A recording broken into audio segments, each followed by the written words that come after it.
Hallo liebe Modellautofreunde, ich begrüße euch zu einem neuen Video von mir und heute geht es um ein ganz schönes Auto.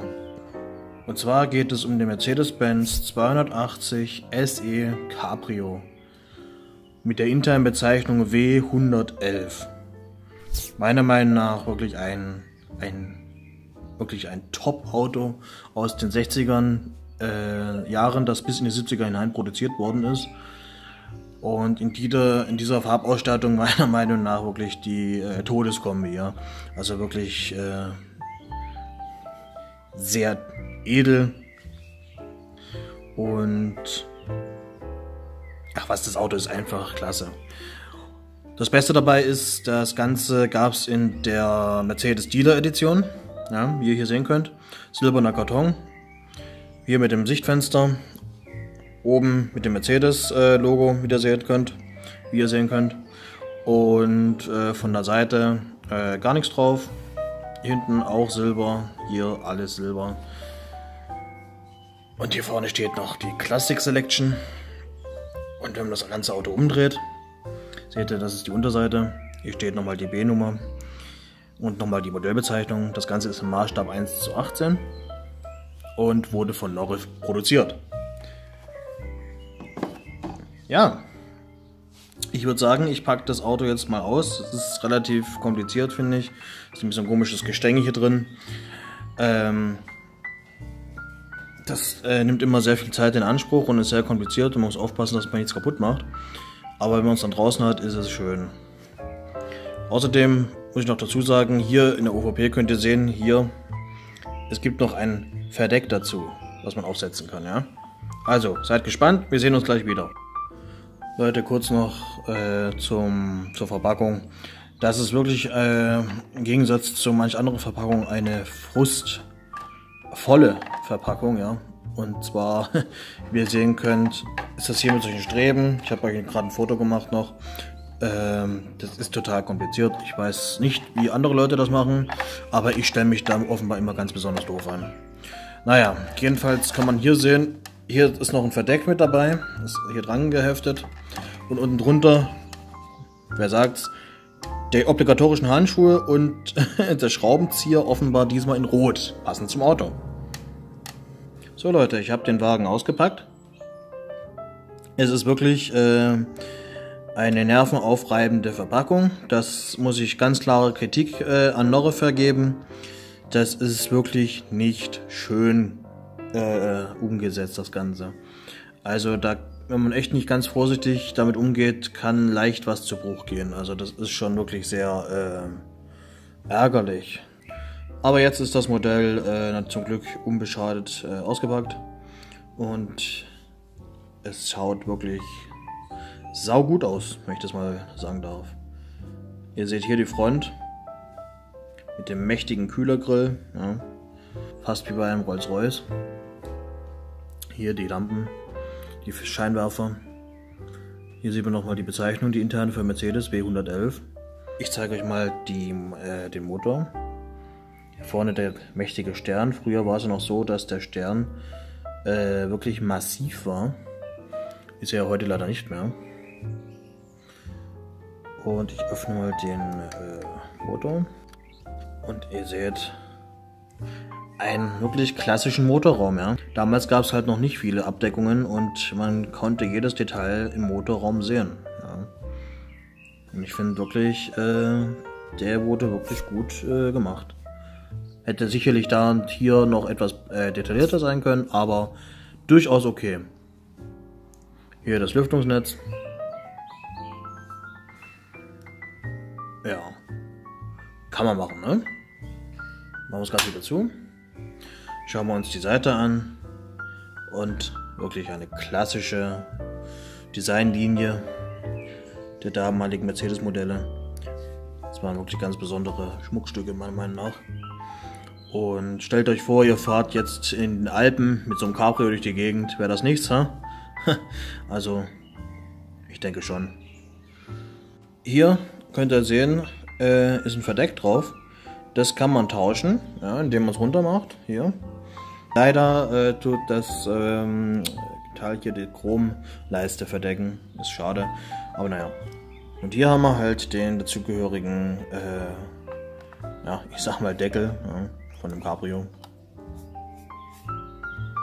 Und ich denke, das schaut auch ganz gut aus, ne? Und hinten haben wir hier das Heck, was ich jetzt mal für euch öffnen werde.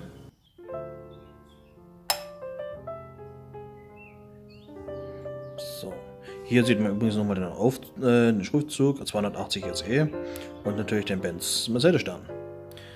Schöne Chromleiste hier, die Stoßstange und hier den Abgas-Endschalldämpfer, Doppelrohr und die Heckleuchten. So, das ist der Kofferraum. Ist recht unspektakulär, sage ich mal. Leider ist der Kofferraum, wie ihr hier wahrscheinlich sehen könnt, hoffe ich, nicht aus Kunstteppich, sondern leider einfach nur Hartplastik. Ist ein bisschen schade. Von mir aus hätte das ruhig ja, Kunstteppich sein können. Aber man sieht hier noch ein Reserverad. Das finde ich wiederum ganz gut. Und das war's. Machen wir den Kofferraum wieder zu. Und wir kommen zur anderen Seite. So, von dem Modell. Und ihr könnt hier sehen, hier ist eine Antenne dran. Ja, da. Und also ist im Großen und Ganzen von außen sieht sehr gut aus, genauso wie die Felgen hier mit den tollen roten Radkappen dran. Wirklich klassisch für die damalige Zeit. Und ich nehme mal das Verdeck ab und dann können wir in den Innenraum reinschauen. So. Beziehungsweise ich mache gleich wieder das andere drauf. So. Sieht besser aus, wa? So, ich mache mal den Innenraum auf.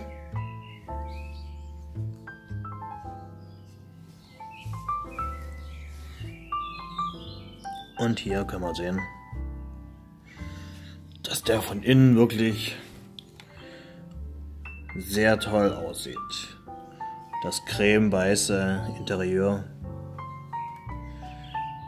Hier das Armaturenbrett, das klassische. Die Sonnenblenden. Unten die Pedale. Hier ist leider auch wieder im Innenraum kein Kunstteppich oder Imitat verlegt, sondern einfach nur wieder Hartplastik ohne Struktur.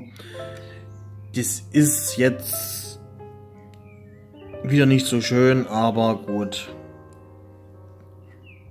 Das Gesamtbild macht es, glaube ich, wieder wett. Hier die hintere Bank.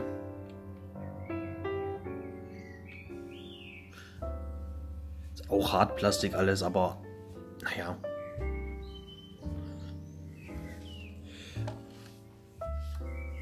Es ist, sage ich mal, von dem Innenraum, von der Haptik her kein Vergleich zu den aktuellen Norröf-Klassikern, beziehungsweise den, ja, zum Beispiel der aktuellen S-Klasse, die ich auf meinem Kanal auch vorgestellt habe.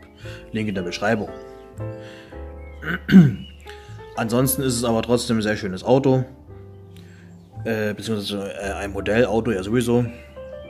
Und wie gesagt, ein paar Sachen sind mir jetzt aufgefallen bei dem Wagen, die mir nicht so gefallen. Wie gesagt, hier die Stoßstange, ein bisschen locker, hört ihr das? Das Knatzen hier.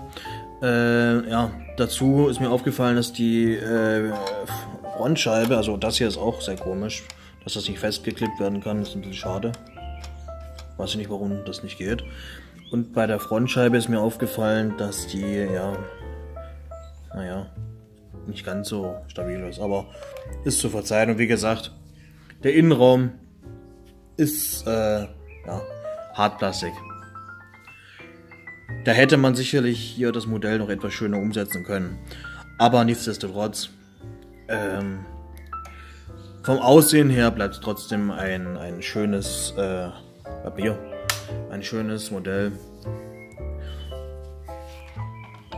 Und einfach ein klassisches Auto von Mercedes.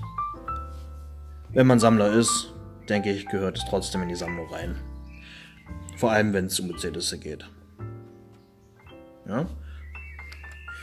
Ansonsten war es das erstmal mit dem Review von diesem Mercedes 280 SE.